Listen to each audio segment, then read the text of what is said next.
Hello, everyone. Welcome once again to the Voices of Artists podcast. And if you're amongst us, then I'm so happy because you followed all through our episodes. And I'm so glad that you have watched our episodes. And if you have not yet watched our episodes, then remember to watch us on all our social media handles. That is on YouTube, Facebook, TikTok, and Instagram at Voices of Artists podcast. This is where we get artist stories. I normally say every artist has a story, and this is where we get to hear it. So today, I'm so excited. As usual, I'm always excited about these episodes because artists have amazing stories. And today we have an amazing person who is right here on this set. I hope you will learn a lot. Okay? So stay tuned as we learn more about our guests. Mungu niweza kuja ama mimi nikumbuke. My lowest moment, I think is losing my mom. Yes, so HYPE KAGS. Yes. Even though najulikana sana with so many people. Yes. And kuna watu hawakujui, kuna watu wanakujua sana, na kuna watu actually wanakujua but si sana hivyo. Yes. So kindly just tell us, who are you? Yeah.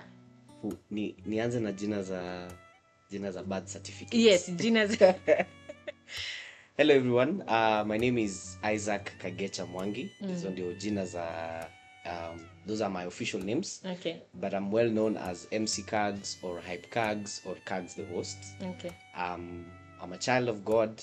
I'm a minister of God's word through music and arts. I love music. I'm a professional MC. I'm a professional hype man, a professional actor, a dance minister.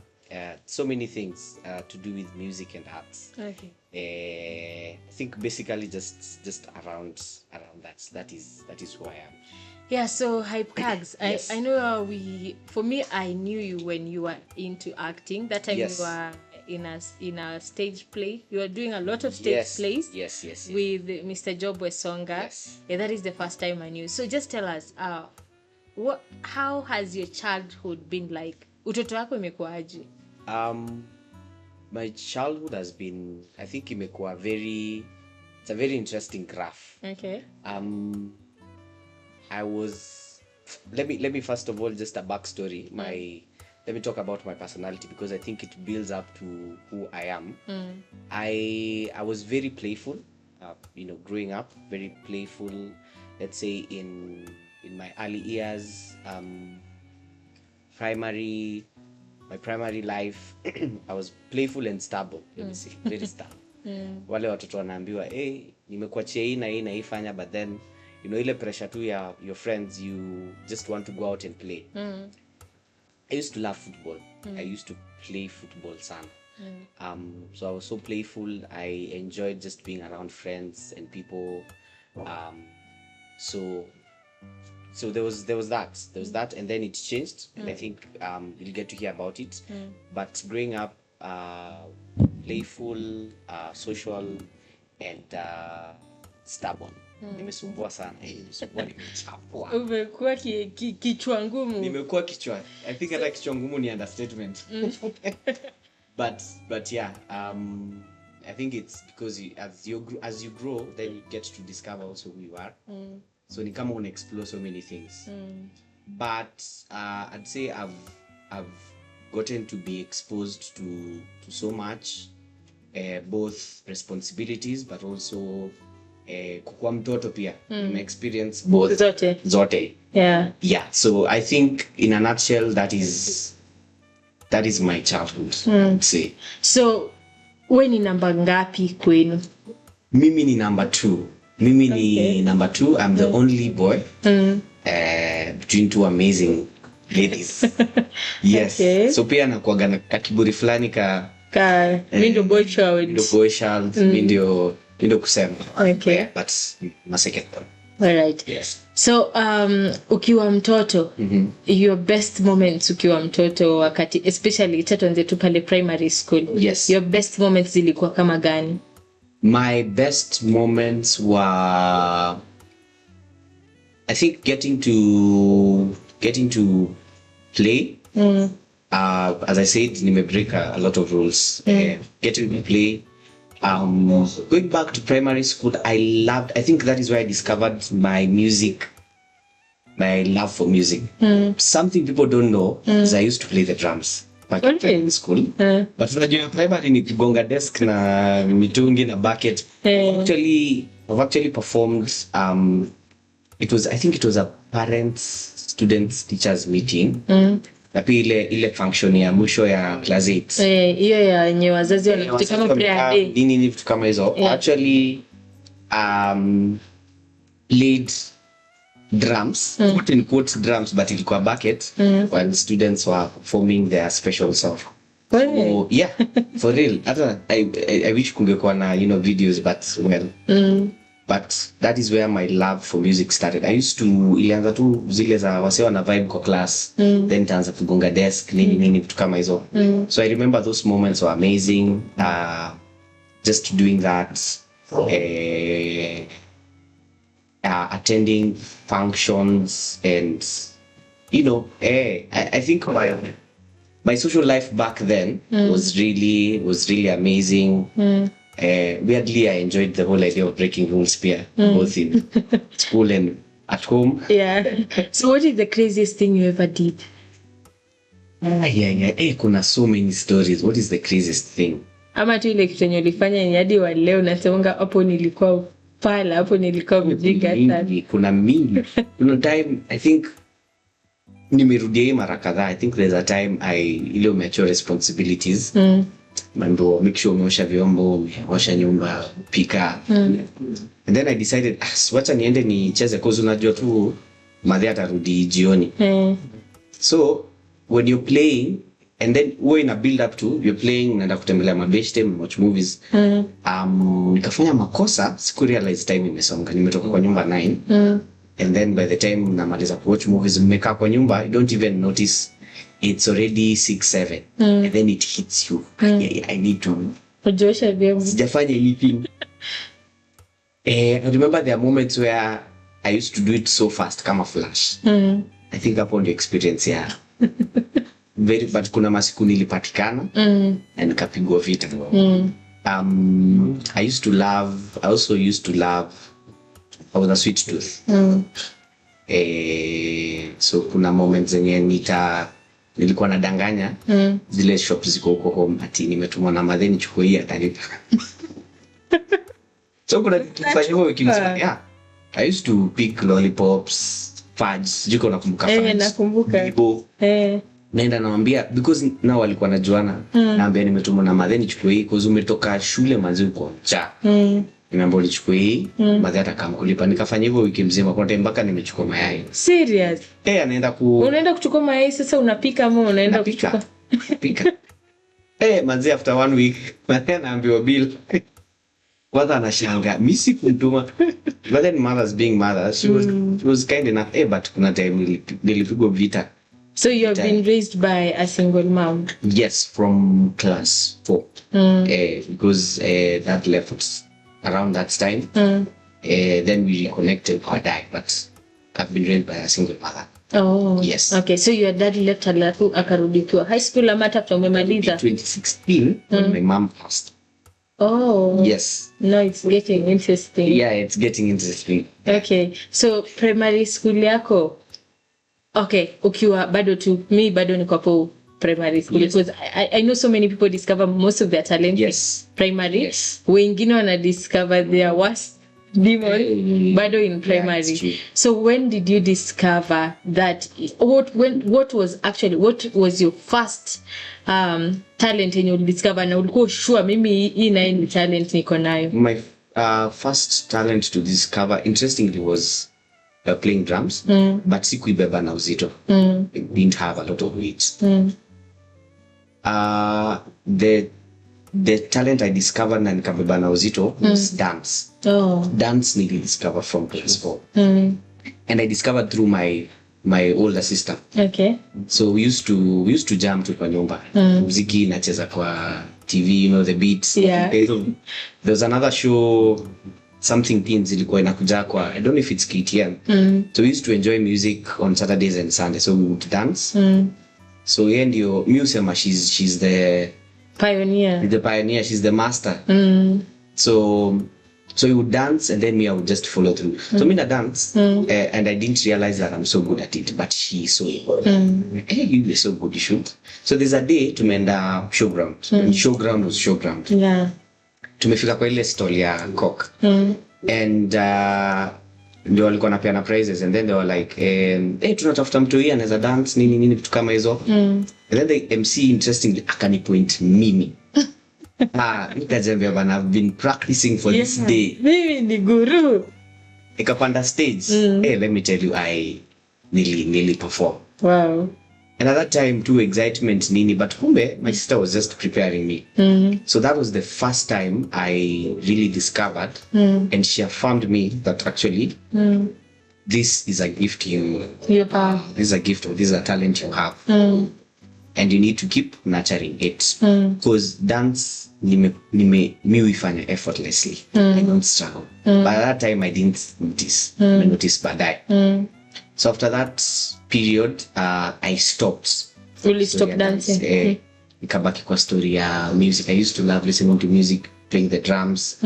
Kusikiza tu wase wakiimba vitu kama hizo. Then high school ndio ili peak vizuri. Like so well. Yeah. So I'd say both playing the drums and dance, but dance ili come na kauzito fulani. Yes. Umenikumbusha nikiwa high school form 1. Wakati kulikuwa na ile orientation ya form 1 yenye form 1 wanakuja the whole school is there kwa DH ama whatever entertainment kwa hall. Exactly. And then we would be called hapo mbele ku dance. I don't know if it happened pia kwa shule yenu. It happened, but haiku happened form 1. Oh. Because kwanza mi form 1 niliingia late. Form 1 niliingia after like 2 months or 1 month. Kwa nini? Sijui hata siwezi kumbuka. But I think it's because of kulikuwa na delays some of the items. Then nilikuwa nafaa kubuy. Alafu I think it was also ilikuwa plan ya God. I was to go to a different school. Oh. Then ni kama hizo delays zilikuwa za ku make sure that nimeenda the right place. Shule yenye inafaa. So niliingia form 1 a bit late. So had to catch up. So kuna vitu mingi nilimiss. Vitu zenye form 1 wao wanafanya, like for example the orientation. So I missed a lot of that. So hiyo nili experience from form 2 actually. Ndio kaitwa pale mbele udance. Nimeitwa pale mbele kidogo hivyo nimeanzisha. Interestingly, I think God works in amazing ways. I found favor before the deputy and the principal because they actually trusted me to start a group that kukiwa na events in and out of school.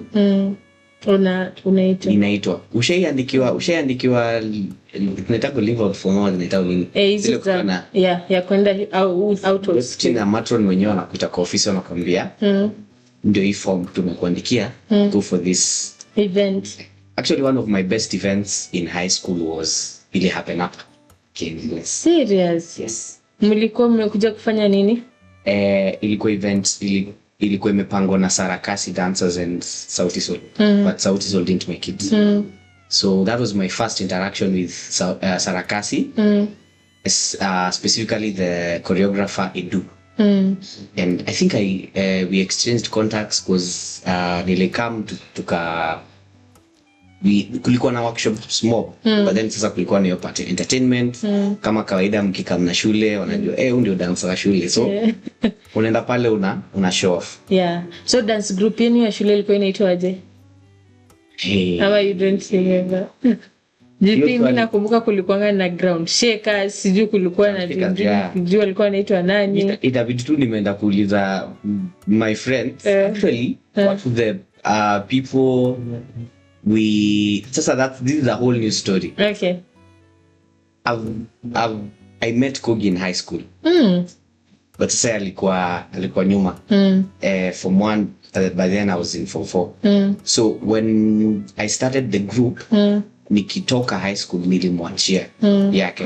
So that was my first interaction with Kogi. And we were both dancers. So nikamaliza nikarudi nikawafunza story ya modern dance na vitu kama hizo. So hiyo itabidi nimeuliza cause honestly I can't even remember, but there was a name because ilikuwa inajulikana even outside the school, like in Nakuru. So you have been born and raised here raised in Nakuru. Yeah, so there's a place that you mentioned your father left. Yes. Why? Am I? Interesting that is sijui. For him. But it's a conversation actually we are supposed to have this year. Okay.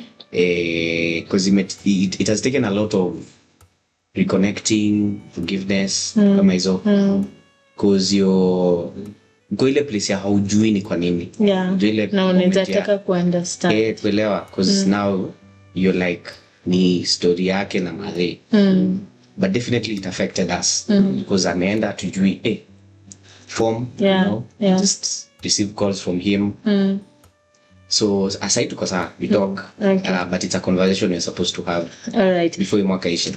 So your lowest moment in life ilikuwa gani? Like that one moment that you felt like mimi sasa hii maisha inataka kunimaliza. Mungu ni edha ukuja ama mimi nikumbuka. My lowest moment, I think is losing my mom. Hiyo nayo it took a while to accept, to embrace. How long was that? How long ago was that? 2016.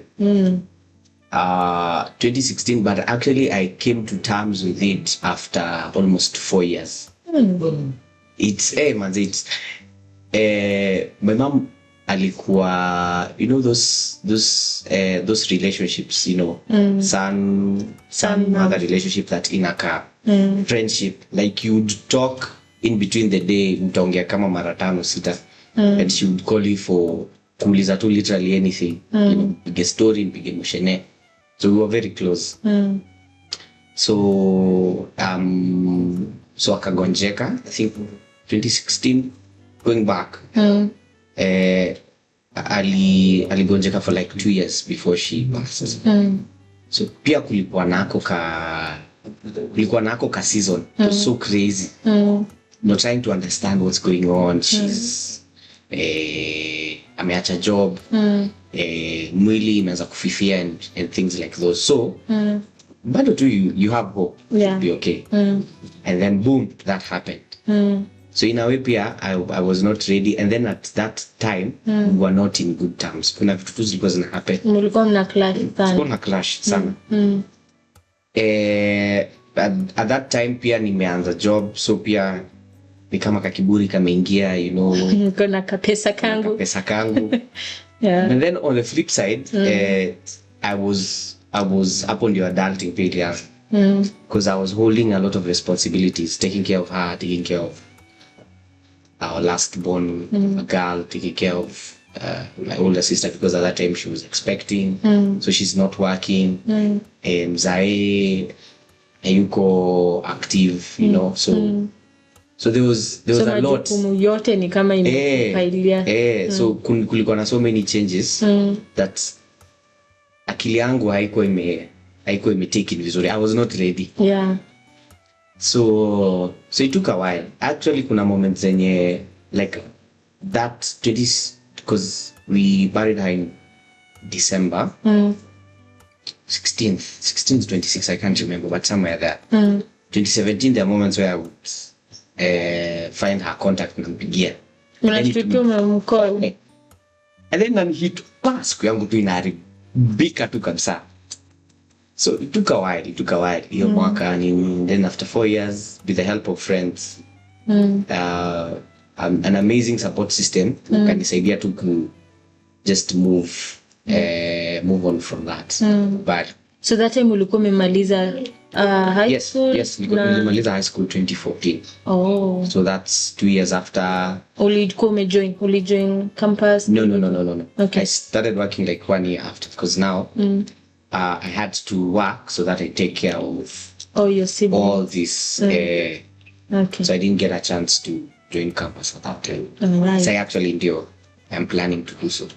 But it's actually a blessing in disguise, because I would have done the wrong course. Yeah, I regret. Yeah, so at least unajua hata ukienda kufanya course planning, it's this that I want. Yes.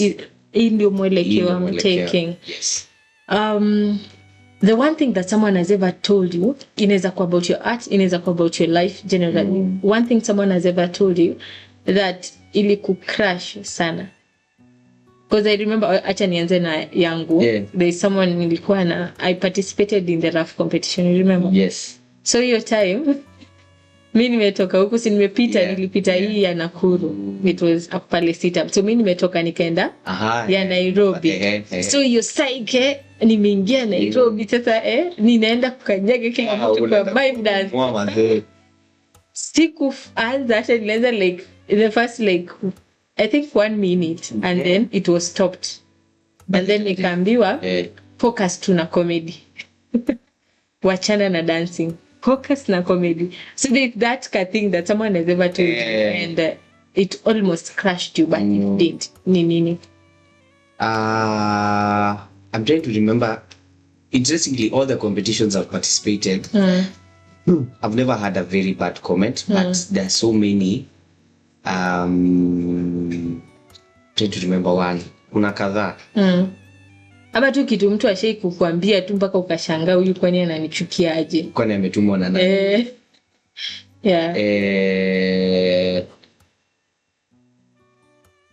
There's a time niliambiwa, trying to remember one. I might not remember the exact words, but there's a time I think niliambiwa ni wachane na talent, ni focus tu na masomo. Something I can't remember where, but kuna so many instances where my gift has been imekanyagiwa. Ile msee anakuambia wewe uwezi, we focus on some other talent, wacha weka kwa shelf, sahau, forget. So is there something that someone has ever told you that keeps you going until now? Yes, so many times.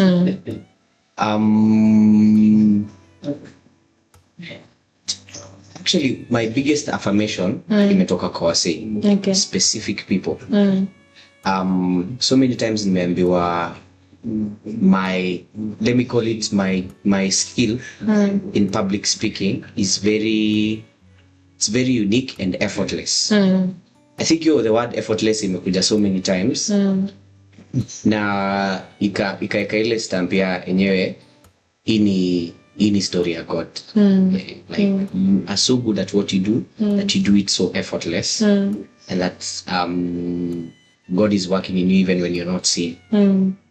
Hiyo imerudiwa so many times every place I go, even with strangers. Maybe to say for the first time, maybe go events, and they tell you, hey, I've seen you for the few hours and I can tell you are so good at what you do.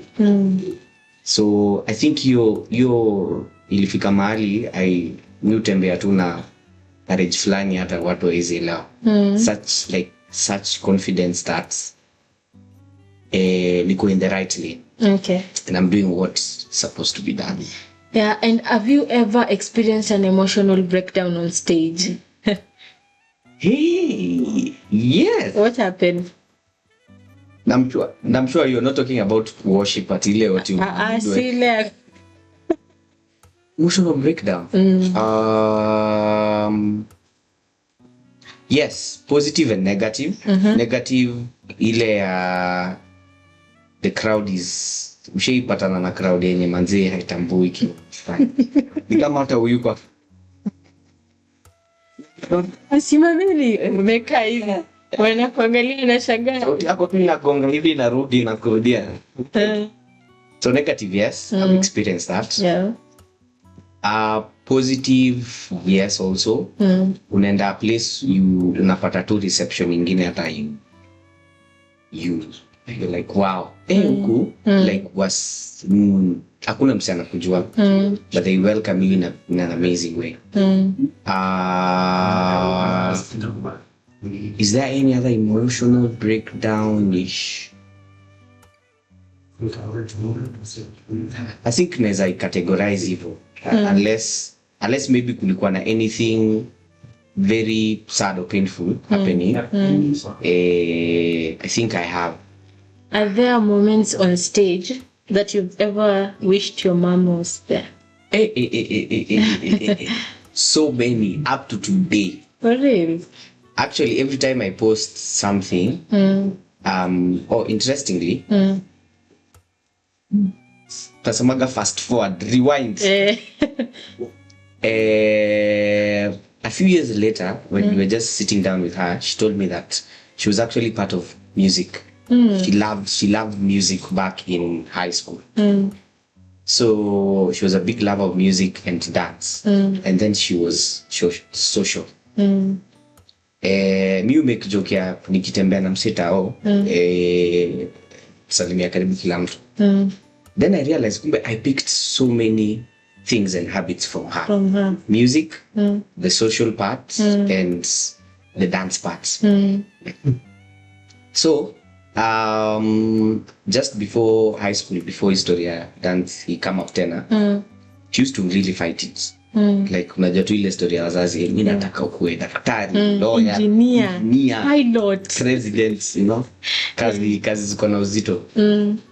But in high school she actually appreciated what I'm doing, because in the point I had to be stubborn in a good way to prove by the mimi napenda kufanya story and na niko serious.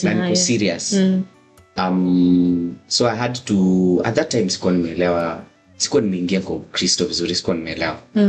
So at some point I used to changanya, but then ndio nimfunike na mwambie tunaenda church fulani, you know, tunaenda kuperform, tuna make sure nimerecord na ameona.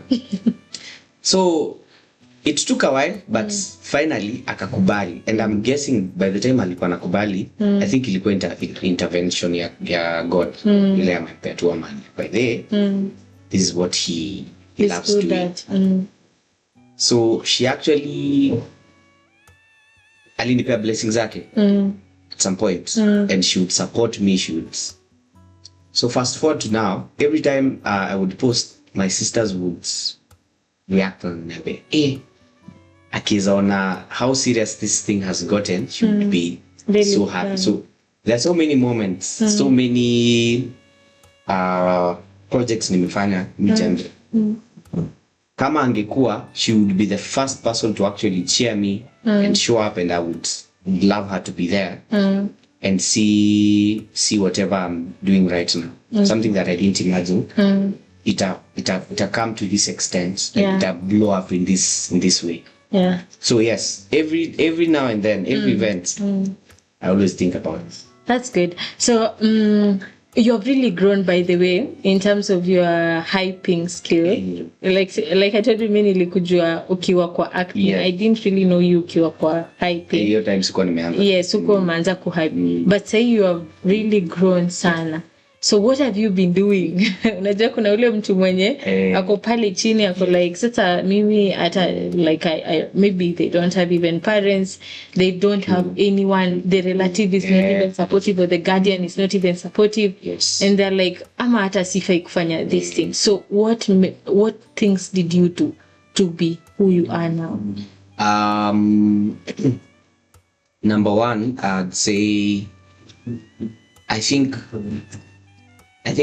God alitumia wase first of all kuniaffirm, and he also positioned me in the right places that I didn't understand by then. Kuna places nimekuwa, kuna wase wametembea na mimi up to now and they've really mentored me, they've really guide. So one of the places I tell people that has really shaped my brand and my career is Trinity Chapel Nakuru, because I actually joined it 2016 around that time. That is where nime grow my skill. Na ilianza na kuserve watoi, camps za watoi, teens engagements, normal Sunday service, all those things. That is where it has really hapo nilipick. Na ilikuwa ile moment ya kwa faithful na small place. Ukiona birthday ya msee wananiita wase watano pale tu napiga kelele. Me I'm there, I'm just helping people have a good time. But kumbe there's something that is growing in me. So hapo ndo nilipata my first opportunities. And at that time I was not so serious. So ni kama wase walikuwa na take talent more serious than me. So they would push me, wananiambia fanya hii, ebu watch you, ebu try this. Then I would try it. Kisha fanya and I'm like, okay, sawa. But then eventually I think God akaniambia, bro, sasa itabidi umetake history serious.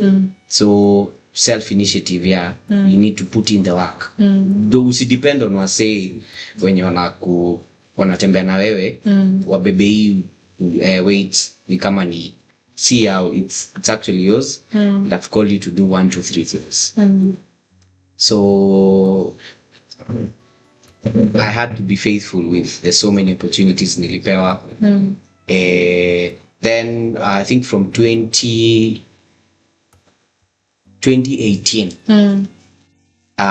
nikaanza kuitake serious.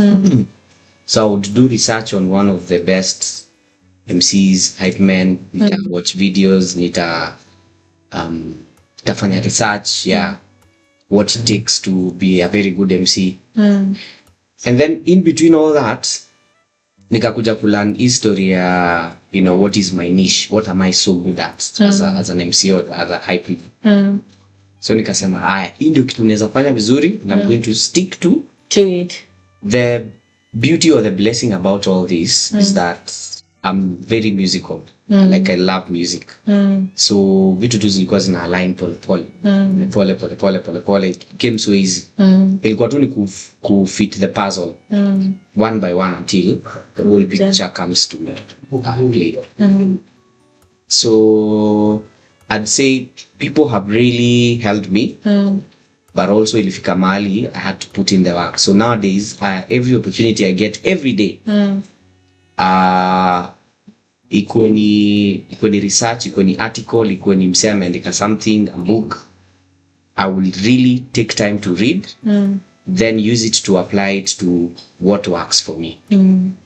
So I normally tell people, me take time, need learn 1 or 2 things every day. Like need learn to kitu mpya, something unique, something people are not doing out here, because the industry is so big. We are so many. But anyway, so the question is, why would somebody trust you with the event?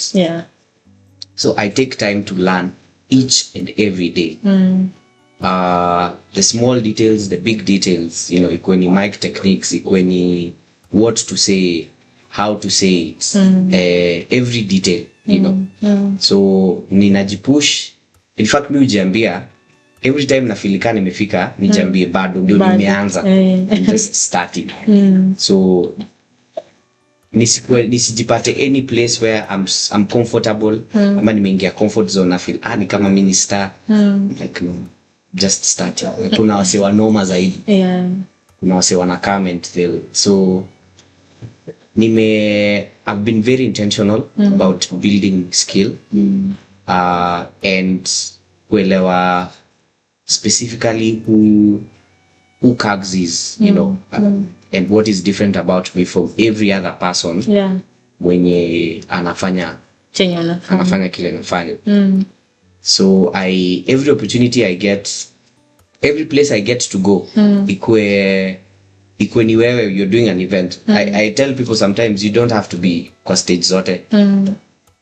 Uko tu kila mahali. So ukiwa kila mahali utapata wapi time ya kulearn pia. So if I know Chela, if I know another MC, if I know someone else they're doing an event, I would want to go and sit and learn. Nijue what can I learn from you also. Because hiyo ndio moment pia you get to also recharge. So you get to kuelewa nini nimekuwa nikifanya vibaya, nini nimekuwa nikifanya mzuri, how can I work around that.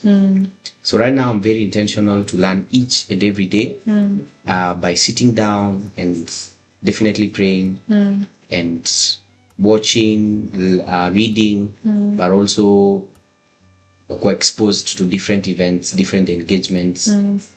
Any knowledge I can get later. Pesa kidogo nyosha ilipa ukikuwa MC.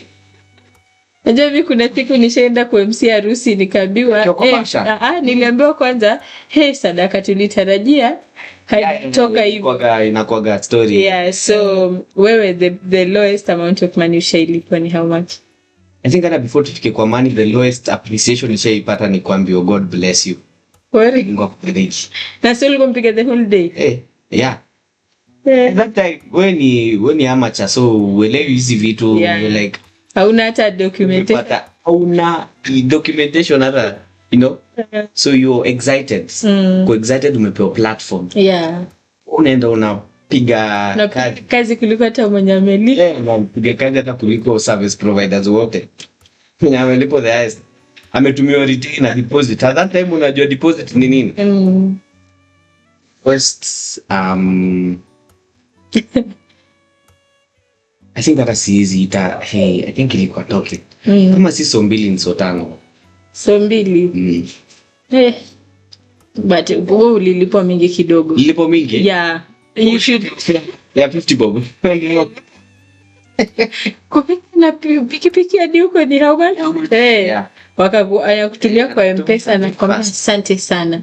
Yeah, but we still appreciate it's part of the journey. It's part of the teaching process, because I know kuna ile aspect ya wasanii nini na finances. Yes. So that's why we are highly advised to have managers who are strictly like wako akili yao iko financially oriented. Yes. Yeah. Sasa miwe kama msanii unaenda unapiga kazi, but kuna msee mwenye anaongea deals za pesa on your behalf. Yes, it's very very important. Very important.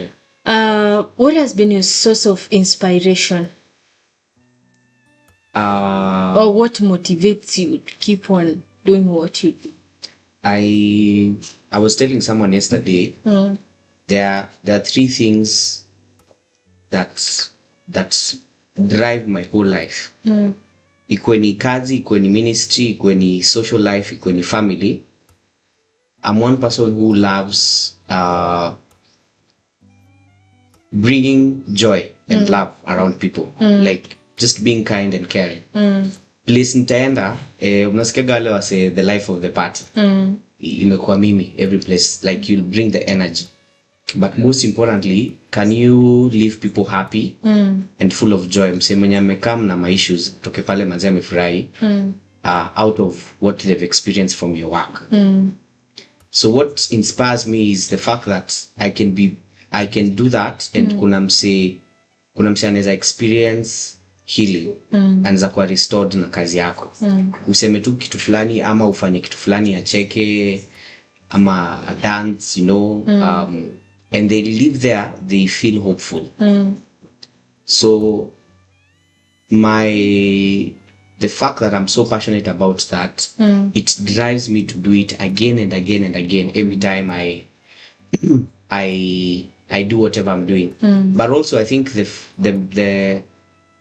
fact that naelewa pia niko na calling na assignment. I have a responsibility given by God. And I'll be accountable to kila amenipea. Because amenipea gifts, amenipea resources, amenipea talent, amenipea everything that I have.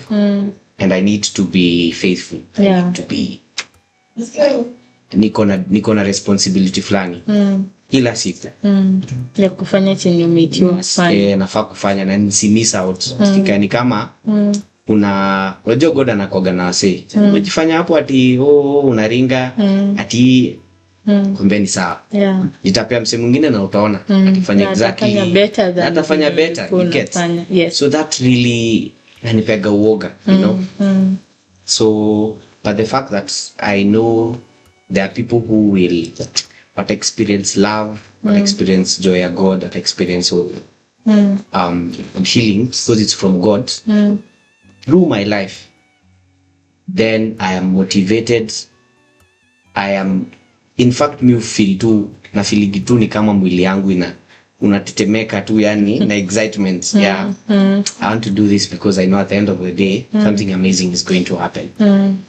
Yeah, so have you ever been in love before? And what happened? In love with Jesus. I see Jesus have human beings. Yes. Yeah. What many times? Able to describe your moment.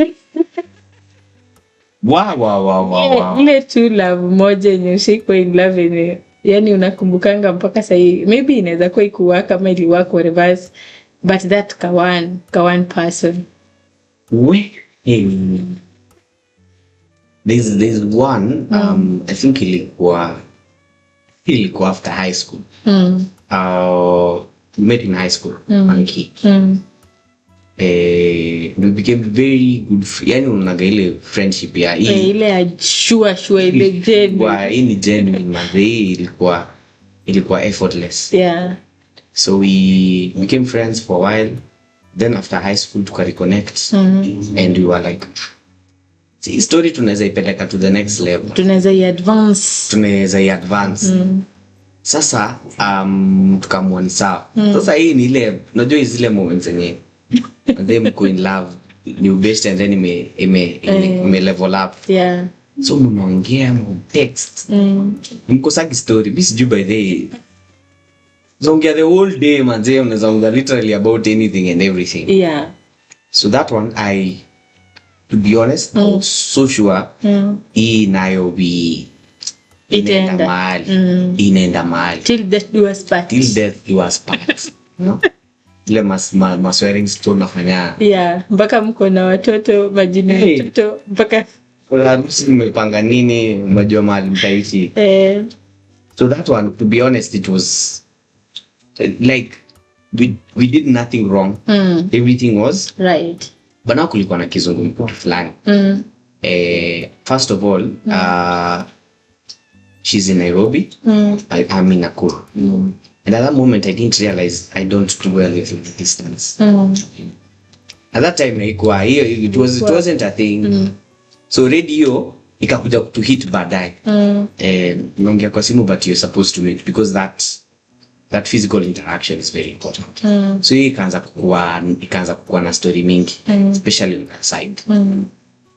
And I think hiyo ndio iliua its skills. And baadaye then ikaanza kuifeel pia.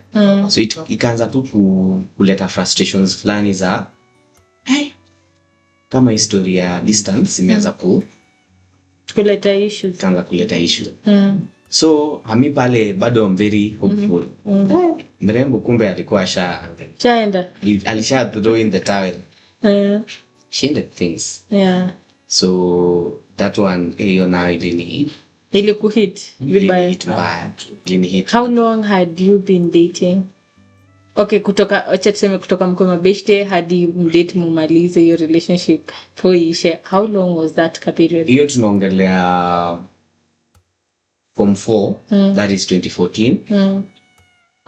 Till I think it took like 3 years. Yeah. Ilikuwa mrefu. So 3 years. 3 years. So hiyo na hesabu nime lose friendship, nime lose relationship yenye nilijua inaenda mahali. So it took me like a whole 6 months to recover. Niko naambia mtu kuna time because at that time I had joined computer classes. Yeah. Kuna time a whole week set sina fare, but I used to walk with my earphones. Cause niko na sira tu, kuna energy tu fulani tu mbaya, you're trying to release it. So I used to come at Christ the King for classes. Na that time tunaishi wapi? Kiti kwa Mawanga. So you can imagine. Unatoka Mawanga at Christ the King. See, you feel anything? Na ukifika kesho tena bado straight. Inakuhit tena. We start like from the top. 6 months baadaye niko ni here. So the craziest thing I've ever done for love, what I'm getting is you became ulikuwa mkimbiaji. Time gather. Yeah. Exactly. Yes. But that's the crazy. That is good. What is your word of advice to someone who is starting up in any form of talent? What is your word of advice to them? Number one, I think these are some of the things I've learned late. Sikujua when everything ilianza. Number one, you need to understand, is it a part-time passion or is it going to be your career? are you ready to pursue it as a career? What are the pros, what are the cons? Ukishaelewa hiyo itakusaidia kujua hii story inafanya part time ama inafanya full time. And if I'm doing it full time, then I'm sure it's going to sustain you completely, you know. So for me, that's number one. Number two, what are you so good at? There's kuna series tumeanza juzi na Kogi, where we are creating a community around MCs and hype men, so that we can talk about, do you know what you're good at as an MC, as a hype man? Is it are you talkative? Are you a comedian? Are you a dancer? Are you a singer? You can sing. Una create. You create a cappellas while exactly some creative stuff around music. So what are you good at? Ukishaelewa hiyo, you work on that, you stick to that, and build on it, because hiyo ndio itakuwa your strong point. So know your niche as a creative in whichever space you're doing. Na usi compete again, usianze tena cause kuna mtu anaona imemfurahisha so anataka kuzichukua zote, yake inapotelea, yake inakuwa mezwa. So know what you're good at, stick to that. God is faithful, hata kunini tu hata kusaidia. So that's number 2. Number 3, don't be in a rush to come out or to see success. Takes time. Tukiangalia story ya, very good example story ya David. David was first anointed as king at 15, but he actually became king after 15 years. Because he moment, his time yote, he was being prepared. So I tell people, don't be in a rush. Usione, especially when you see your friends are doing well. Usianze kufeel ni kama kwani nini kukumbuku, kwani Mungu amenisahau. Exactly. Kila mtu ako na story yake, kila mtu ako na time yake. So allow your story to build pole pole. Again, ukirash kitu utaharibu. So allow everything to build and to ive tu pole pole without rushing it. So my advice would be to take time, let your story be written, let everything lay out, so that by the time yako inafika, you are ready. Because me wambiwa say kuna places neza tamani sana kukua, but najua deep down nikipeleko pale nitafanya kitu inaitwa self sabotage, because I don't know. I've not been trained, I've not been equipped for it. Unaweza kuwa unataka kitu sana, but capacity yako haiko for that. You are not, your capacity is not big enough for that. Tuseme wewe ni kikombe na unataka capacity ya jug. And you are able to share jug, that is when you will fit in that place. Exactly. So don't rush, take your time. But also as you take your time, I tell people, usikae tu na tunaomba peke yake. Need to put in the work. Siku moja you need to see the work. You get. So you need to put in the work. God has already shakupea kila kitu. Asha create the plan. Imekuwa from the beginning. So ni wewe tu align na go in step with what he. So take your time, let your story unfold pole pole, because that's the beauty about it. The crazy, the good. You only na build this story. By the time you get there, uko ready. The Bible talks about being faithful with little, God will trust you with much. So jipe grace, extend grace. By the time vitu zinaanza by the time una shoot, manze uko tu sawa. So what is your parting shot using this camera? Just give us your parting shot. For me, one of the biggest things that I hold so dear is that in everything you do, let God be at the center. Acha kuwe number 1, acha kuwe at the center, acha kuwe nyuma, akuwe tu kila mahali. trust God with everything that you have, because he's the one who has given you that. He will show you the plan, he will show you the direction, he will atakupanga in every way. Number 2, have fun while doing whatever you love doing. Jibambe, wewe mwenyewe jibambe. People will, pick from that energy and just all that. So have fun, enjoy whatever you're doing, give your all. Ukienda mahali and you're supposed to do something, do it as if it's your last time doing it. So put God first, enjoy whatever you're doing, and make sure you are learning every day. Learn something, even away from your skill. Learn something new. Itakusaidia in whatever you're doing, and life itakuwa fiti from there. Simple. Yeah. So your social media handles ni watu wanakupata wapi? Watu wananipata on all social media platforms, Instagram, Facebook, TikTok, I think ni hizo tu. Hizo zingine bado